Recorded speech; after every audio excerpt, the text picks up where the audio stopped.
So some examples of words, symbols, slogans, and devices that are used as trademarks. First off, we have Ford, which is the famous car manufacturer. That's an example of a word that is a trademark. Next, for a symbol, we have this colorful peacock-like design. That's, of course, NBC's symbol. For a slogan, Nike's Just Do It. And an example of a famous device is the Coca-Cola bottle. So these are all examples of how companies are branding themselves to the public.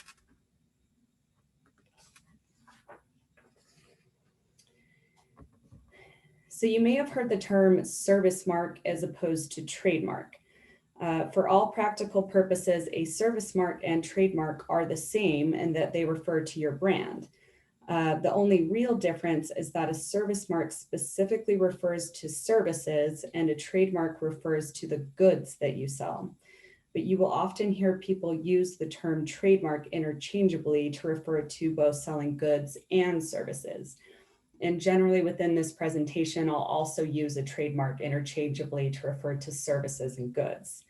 So an example of a famous service mark is that Delta symbol you see there. Delta sells the service of flying consumers across the world.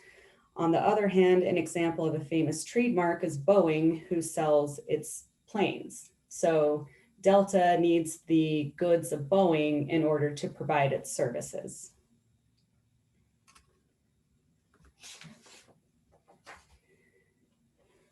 So trademarks make it easier for consumers to quickly identify the source, meaning the manufacturer or seller of a good or service, which helps build brand awareness. Trademarks also help consumers easily identify the quality of a good or service. So for example, if you prefer the fit and comfort of Nike shoes over Adidas shoes, you can easily identify Nike products by simply looking for the Nike swoosh symbol as opposed to the Adidas stripes.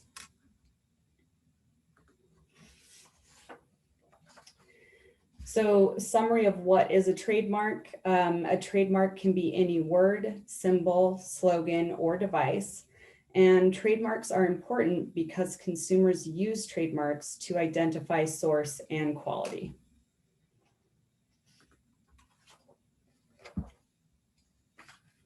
Okay, so we're going to turn to our second topic, which is establishing trademark rights. So in the US, trademark rights are established through use. And here use has a very specific meaning.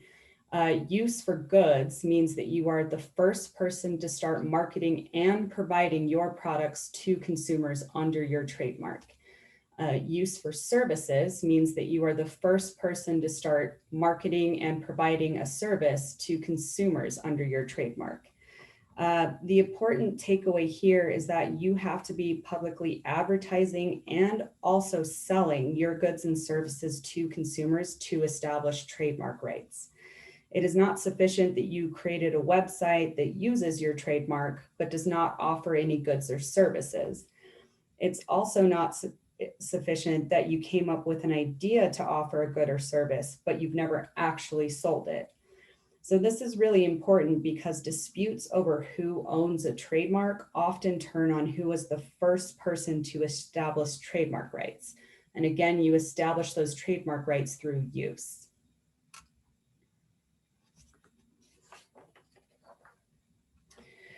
So once you establish trademark rights by being the first person to use your trademark is protected by the law. Particularly, the law does not allow for confusingly similar trademarks, and there are two primary reasons for this. First, businesses invest a lot of money in trademarks, so the law protects against someone copying your mark and usurping your investment. Second, consumers use trademarks to quickly identify the source and quality of products, so the law protects consumers from being confused by someone else copying your mark and providing inferior goods or services. So an example of this is we can all recognize the famous Starbucks coffee logo there. And we know that if we go to Starbucks, we'll get a cup of coffee. We know that, we're in fall now, we can go get a PSL.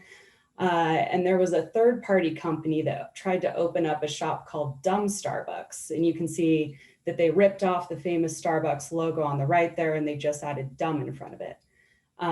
They were quickly shut down by Starbucks because this was confusing to consumers and allegedly they were offering inferior coffee.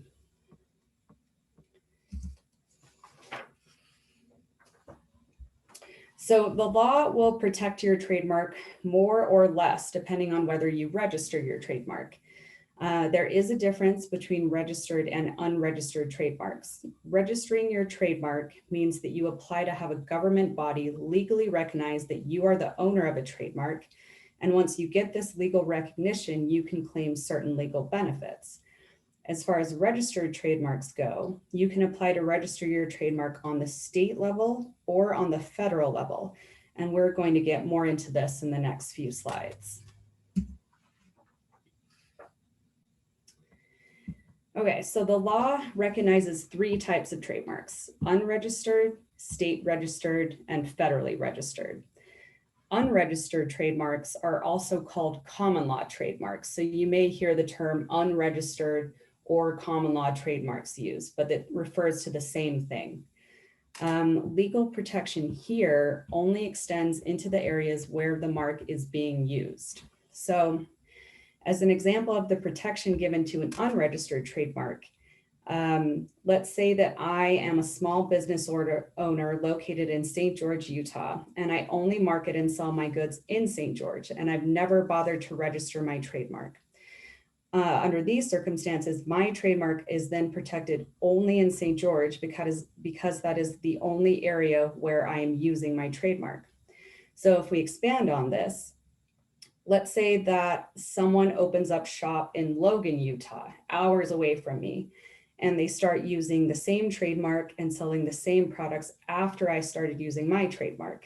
Under these circumstances, there's really not a lot that I can do to stop them because my unregistered trademark is not protected in Logan, Utah, because I'm not using it there.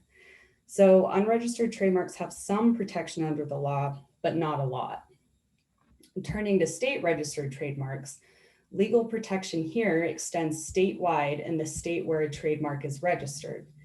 So as far as a state registration, I can go to the Utah government and apply to get a trademark registration that protects my trademark throughout the entire state of Utah. So turning back to our previous example, if I'm selling my goods in St. George, but I have a Utah state registration for my trademark, I would have a basis to ask the person located in Logan, Utah, who started using their trademark after me to stop using the same trademark because now my trademark is protected throughout the entire state of Utah. Finally, turning to federally registered trademarks, legal protection extends for these trademarks nationwide. So federally registered trademarks are really the cream of the crop because they provide the broadest scope of protection. However, it is worth noting here that you have to meet certain requirements in order to seek a federal trademark registration. So they are not available to everyone, and the federal registration process can be complicated. So this means that not everyone may be eligible to apply for a federal registration.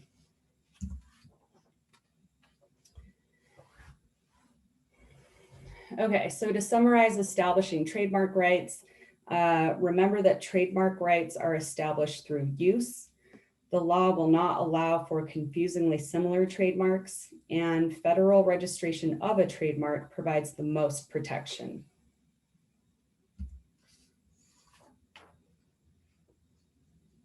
Okay, the next section we're going to cover is selecting a good trademark. A good trademark will differentiate the goods or services of the trademark owner from those of others. Selecting a good trademark boils down to the fact that your trademark needs to be distinctive. It needs to stand out, and you don't want to pick a trademark that is similar to your competitors. In selecting a good mark, you should know your market and how others are branding themselves and do something that is different from others, because this will help you stand out. And we're going to cover a couple pointers that you should remember when selecting a good trademark. And the first thing to remember is that you should try to choose a memorable trademark. A mark that is memorable is more likely to stick in consumers' mind, making your trademark recognizable and easy to remember. A memorable trademark could be something that's funny, something that rhymes, or something that is unusual. So an example of an unusual and memorable trademark is Crocs, in connection with those shoes you see there. Crocs have nothing to do with shoes in the real world. And until Crocs started using this as a brand name, it had no connection. So this is a very unique and memorable trademark. On the other hand, you see Alden Shoe Company over there also selling shoes. This is not as memorable and unique because there's really nothing that stands out to consumers about it. So when choosing a mark, remember to try and make it memorable. The next thing to remember when selecting a good trademark is to choose a unique trademark.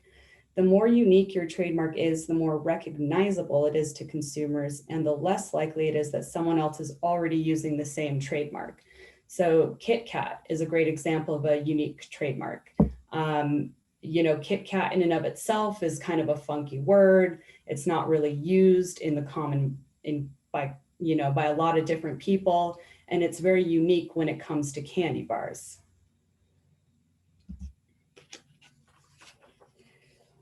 So another thing to remember when selecting a good trademark is choose a distinctive trademark and not a descriptive mark. A descriptive mark tells consumers exactly what your product is or what it does. And these are all examples of trademarks that tell consumers about the products, and so they are descriptive. So we see here flat rate moving. That tells me that you're going to move my stuff for a flat rate. Public storage, they're offering storage to the public. Raise a Nut brand, I know exactly what is in the cereal I'm about to eat. And we're going to spend the next few slides getting into descriptive trademarks and why they are not good trademarks.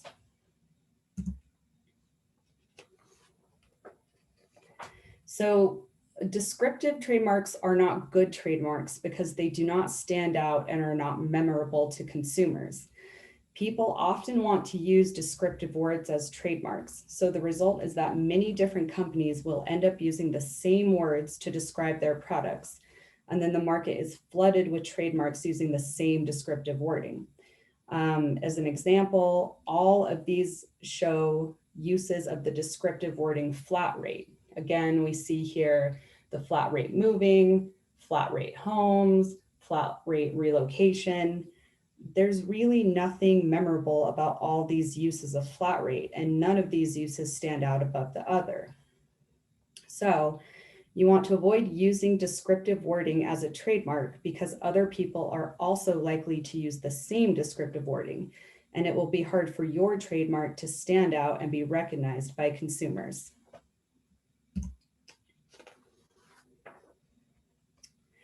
So another reason to avoid using descriptive wording as a trademark is that it is hard to federally register descriptive trademarks. The Trademark Office has a general policy against allowing the registration of descriptive terms because they believe that descriptive terms should be available for everyone to use, because otherwise people couldn't accurately describe their goods without fear of committing trademark infringement. Actually, descriptiveness is the second most common reason that the Trademark Office won't allow you to federally register a trademark. Also, like we discussed in the previous slide, people are inclined to use descriptive words as trademarks. And if you also use the same descriptive wording, there is a higher chance that you could get into a trademark conflict where someone alleges that your trademark is too similar to theirs and infringes their trademark rights under the law. So staying away from descriptive trademarks can save you time and money in the future.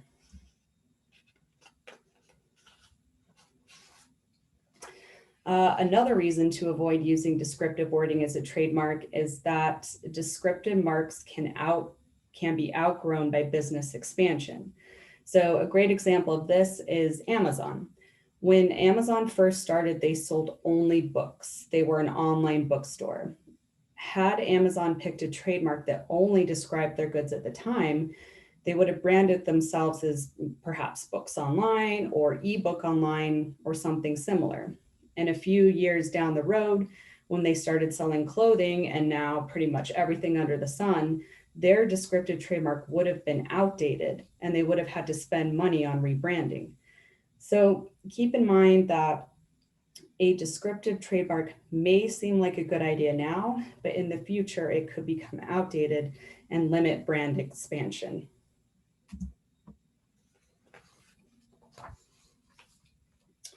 So we've talked a lot about descriptive trademarks and why they are bad and why you should avoid them. So now let's focus on distinctive trademarks, which are the good trademarks. Distinctive trademarks include coined or made up words, arbitrary words, and suggestive words. And we are going to cover each of these in detail.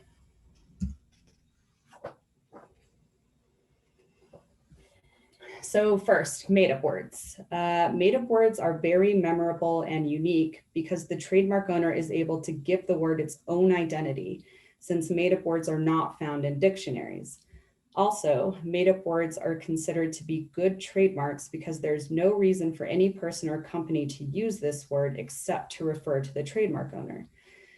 Some examples of made-up words include Kodak for film, Legos for the building blocks, and Exxon for gas.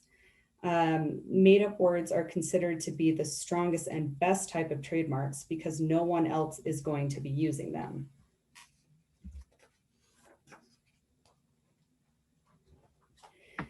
The next type of distinctive trademarks are arbitrary words. These are words that are found in the dictionary, but the common understanding of these words have no association with the products or services on which they are used. Examples of arbitrary words are provided here. So Shell for gasoline. Seashells have nothing to do with gasoline until Shell started adopting seashells in connection with its products. Also Apple here. You know, Apple, the fruit, had nothing to do with computers or electronics until Apple Inc. started using it. Same thing with Lucky Brand. The word Lucky has nothing to do with denim until Lucky Brand started using it to sell its products. So arbitrary words are considered strong trademarks because using a common word in an unexpected way is memorable and unique to consumers.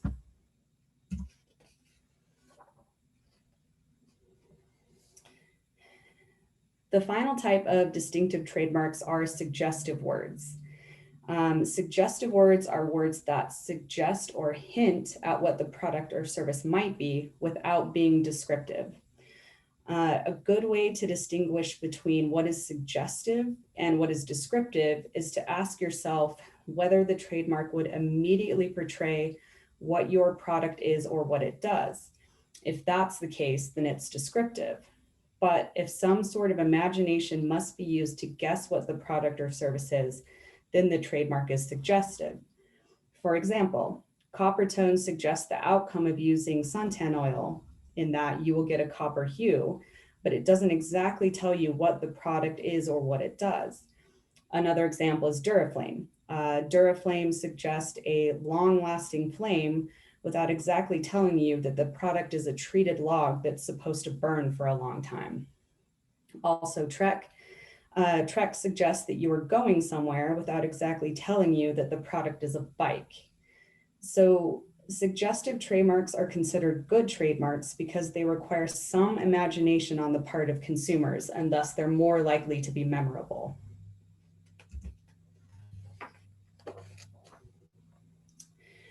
Okay, so to summarize selecting a good trademark, remember to focus on using memorable, unique, and distinctive trademarks.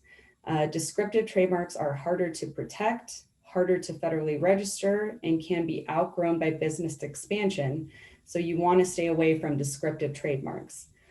Also, as a practical tip, I think it's really important that when you're trying to select a new name that you be knowledgeable about what trademarks are used by your competitors and within your industry. And then you want to stay away from what's used by competitors or commonly within your industry so you can stand out from the crowd.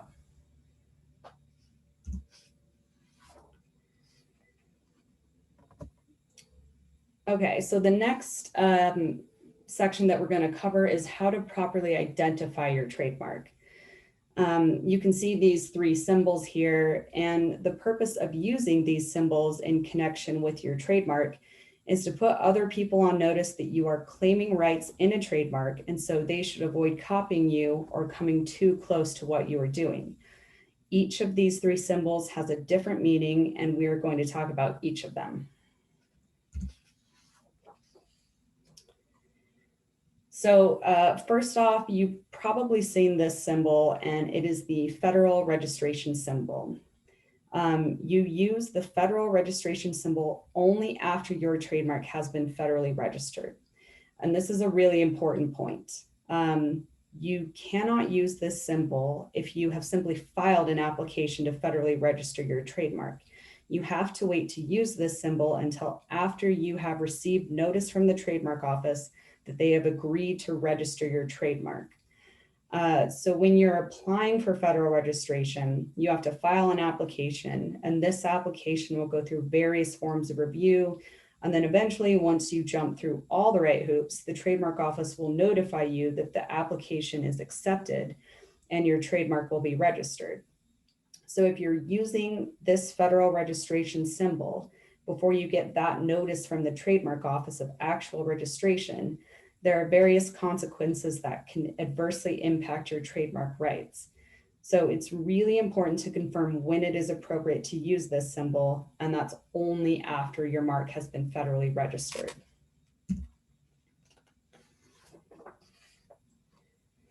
So aside from the federal registration symbol, both of these symbols that you see should be used on any trademark that is not federally registered. So this includes both unregistered trademarks and state registered trademarks. Again, the federal registration symbol only applies to federally registered trademarks. So even if you get a state registration, you should still only use the TM or the SM symbol.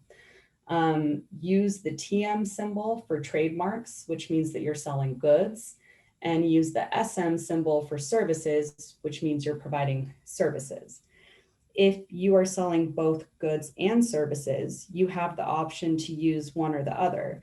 As a general rule of thumb, if you are predominantly selling goods, you can use the TM symbol. And if you are predominantly selling services, you can use the SM symbol. Be sure to use these symbols in any public facing advertising. So for example, on your website or advertising materials. And remember to use the TM symbol on your actual products, for example, on your product packaging or on user manuals. So as some practical tips when you're using your trademark, remember that your trademark should stand out from anything else on your product packaging, your website, or marketing materials. It should be the most recognizable element. If your trademark is not the most recognizable element, then consumers will have a hard time remembering it. So as an example, if you're using your trademark on a website, be sure to place the trademark in a website header and have it appear in larger font that is set apart from any other text or pictures. This will make it recognizable.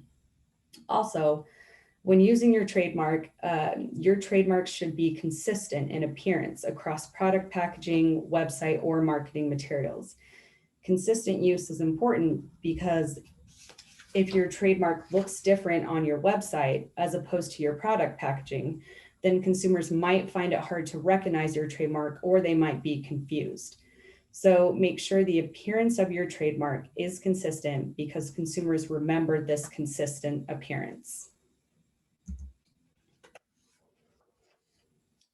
Okay, so to summarize how to properly identify your trademark, remember, use the TM and SM symbols anytime a trademark has not been issued a federal registration.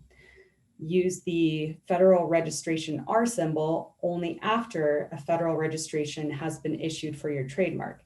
And remember, you can't use the R symbol in connection with state registrations. It's only federal registrations. Also, when using your trademark, make sure that it is a recognizable element. And remember to use your trademark consistently.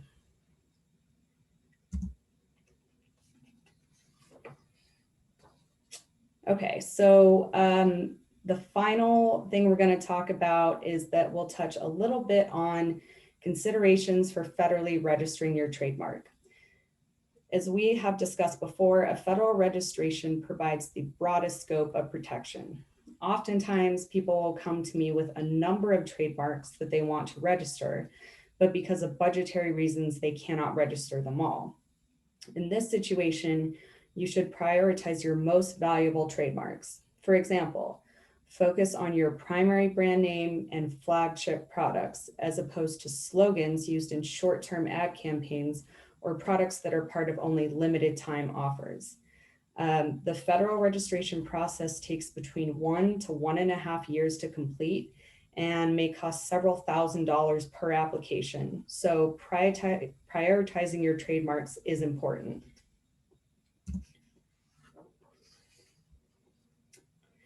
So after you have settled on the trademarks that you want to seek federal registration for, a trademark search should be conducted prior to filing.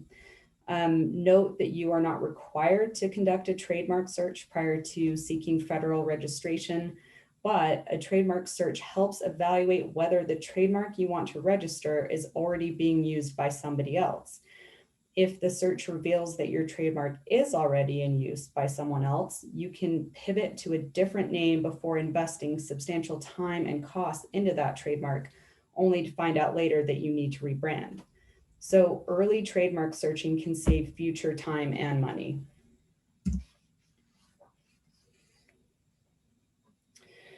Also, once you have cleared the name you want to register with a search, make sure that you have secured other key assets prior to filing an application for federal registration.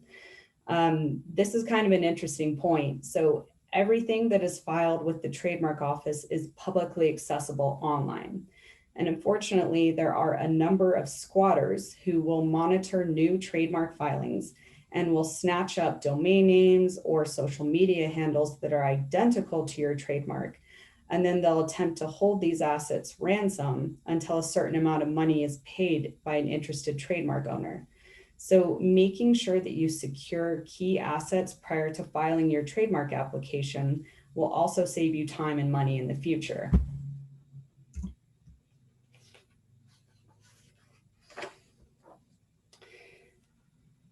And finally, when considering whether to federally register your trademark, you can hire an attorney or you can file yourself. You can file an application to federally register your trademark without the assistance of an attorney. With that being said, the registration process is full of pitfalls and requires knowledge of trademark law and the rules governing the federal registration process. So if you choose to go it alone, you will be deemed responsible for being knowledgeable about all these aspects. The Uspto website has a lot of really great resources about the registration process and also trademarks in general. And anyone who wants more information about trademarks or the registration process should review these resources. I've provided a link on this slide to the Uspto website where a lot of these resources can be accessed, and you can see a snippet here of the homepage. And I really would advise, whether or not you're planning to file, whether or not you want to use an attorney, this page has a lot of really great resources that'll just give you a basic understanding of trademarks. So I think I would encourage everyone to visit this page.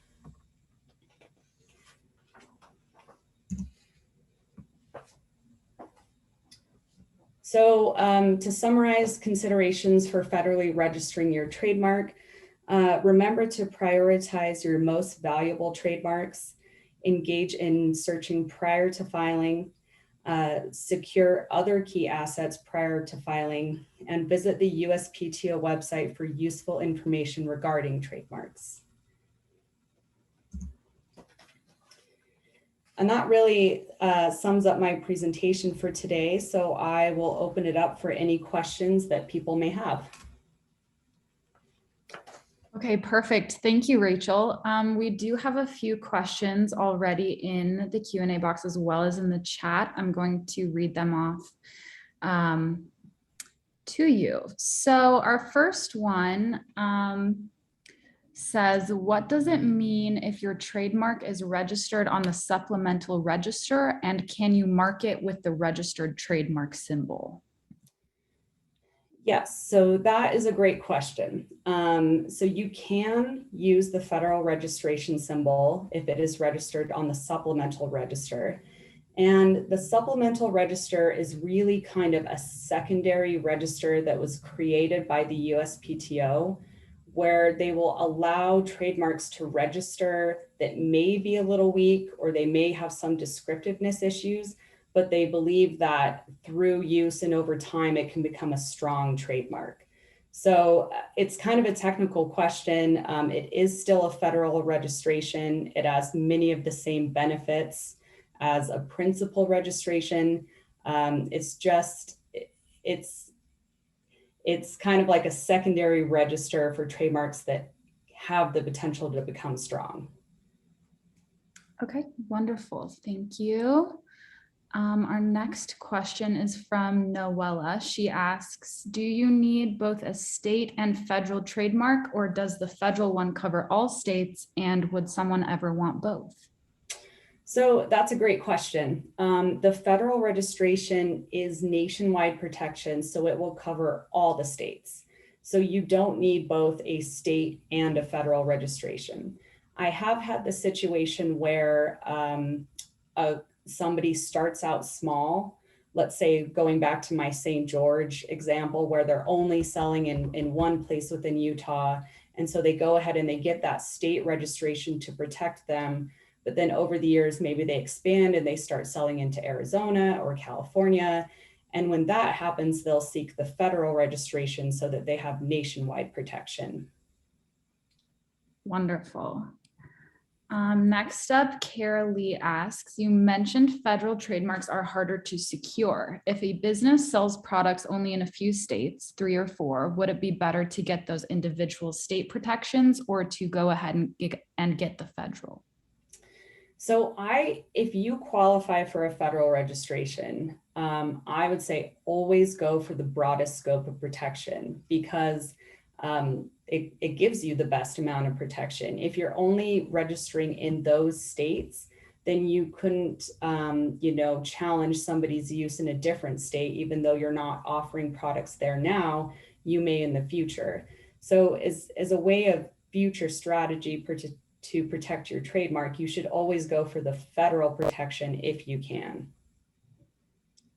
Perfect. Next, Paul asks, what about trademarks that include both descriptive elements, but also elements that are also unrelated to the product or service? I assume you're asking whether or not those can be considered good trademarks. So yeah, if your trademark combines different elements together, some of which may be descriptive, some of which may be distinctive, the total trademark itself can be a good trademark. You just want to make sure that what you're using is not purely descriptive. Perfect. Thank you. Paul also asks, is it true that the net dollar value of trademarks is greater than that of patents? Ooh, I'm going to decline to answer that because it's going to get me in a fight with my patent colleagues. I think that both aspects of protection are very valuable. Brand names are more consumer facing. So from that standpoint, they may have more value. But patents are also a very, very good form of protecting your intellectual property. So, I'm going to say that they're both important. Perfect. All right. Ben asks, where do you search for trademarks prior to filing? Perhaps on USPTO website. Yeah. So if that slide where I gave the web address for the USPTO, there is a link there that will link you out to where you can search for trademarks that are in the trademark database. So just to provide a little bit of background, the USPTO maintains its own database of everything that's pretty much been filed there for, dating back maybe like 20 years, maybe more than that. So you can go back and you can see what has been registered, what is pending, the status of all those. So yeah, link into the USPTO website, and from there you can easily find how to search their database.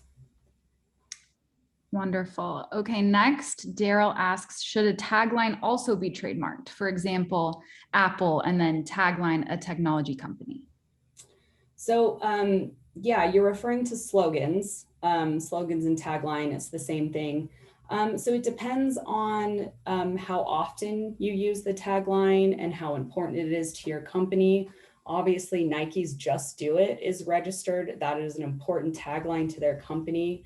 So if it's something that you deem to be, a valuable asset, then it's something that you should consider registering. Perfect. Daryl also asks, how does one get an international trademark? Oh, that is that question can get really technical. So there's a couple different ways you can apply for trademarks in foreign countries. You can directly go to that country's trademark office and seek registration, or there are more streamlined approaches where you can file one consolidated application at the same time, and then it's sent to various countries. That consolidated process is administered through WIPO, which is the World Intellectual Property Organization. Their website is kind of similar to the USPTO website. If you Googled WIPO, you'll find a link to their site, and they have a lot of great resources there that explain, what foreign registration is, the process, timing, and all that. So foreign registration can get complicated, certainly, but you can get kind of a basic understanding by visiting WIPO's website. Perfect. Okay, we have just a couple more. Chad asks, would you suggest that I pursue a state trademark prior to a federal trademark? Is there a priority? So again, that depends on your business. So if your business is really just focused, going back to my St. George example, if your business is just focused on selling in a very small area, then you may not even qualify to apply for a federal registration. And at that point, you would seek the state registration. But if your business is, selling into several states and you're trying to build your presence, then the federal registration may be the best option for you. It really just depends on your business and where you're selling. Perfect. Thank you. Someone asks, I have been told I have a copyright on my company name. Do I still need a trademark? So there is some interface between trademarks and copyrights. So your name, your company name, is generally a trademark. Copyrights only come into play when it's artistic enough, when there's enough artistic expression that it could be covered by a copyright. So usually names are just trademarks, and copyrights are more focused on artistic creations. Perfect. All right, this is going to be our last question. Unless anybody has any more, then now would be the time to type them. The question is, having a company that sells products globally, I've read two different perspectives. The first is register in China first to put a 3-year hold on anyone else going after you, or alternatively register in the US first. Which would you recommend? So it depends on where your company is based. If you are based in the US, I would say file in the US first and then extend to China. If you're based in China, then you would probably file in China first and extend to the US. Perfect. All right. It looks like those are all of our questions. So it looks like we're going to wrap this up. Thank you, Rachel, for this informative webinar, and everyone for joining us. If you happen to have a question comes to you when we're all done, or if you have one that you didn't get to ask, then you can either reach out to Rachel, or you can contact us at utahbusiness.com and we'll put you in touch with her. Oh, let me make sure there aren't any more questions. Okay, there are just a couple more. So building off of the last question, what if a person's signature or typography is filed as a trademark? Your signature, generally so the trademark has a principle about surnames, not allowing the registration of surnames because it should be available for everyone else with that surname to use. That's a very technical question, unfortunately, one that I can't just answer here. You know, I need a lot more information about that, but I mean, to the extent that you're using it as a brand name, you may be able to get a registration, but there are issues with registering surnames. All right, perfect. That might be something that that attendee can follow up with for more information. Daryl asks, do we get a copy of this presentation? Yes, there's going to be a recording posted to utahbusiness.com within the next day or two. Chad asks, how expensive is it typically to get a trademark? So for a federal registration, it usually ranges between $3,000 to $5,000 from start to finish. And that assumes that you get some sort of pushback from the trademark office that you have to argue against. So certainly can be less than that, but that's kind of a good budget to shoot for if you were going to use an attorney. All right, perfect. I think that really is the last of the questions this time. But once again, if you have any more, then you can either reach out to Rachel or utahbusiness.com and we'll put you in touch. We have a bunch of emails there. You can reach out to our editors. So once again, thank you guys so much for joining, and thank you, Rachel and Mashoff Brennan. And I hope everybody has a great rest of their day and keep an eye out for our next webinar.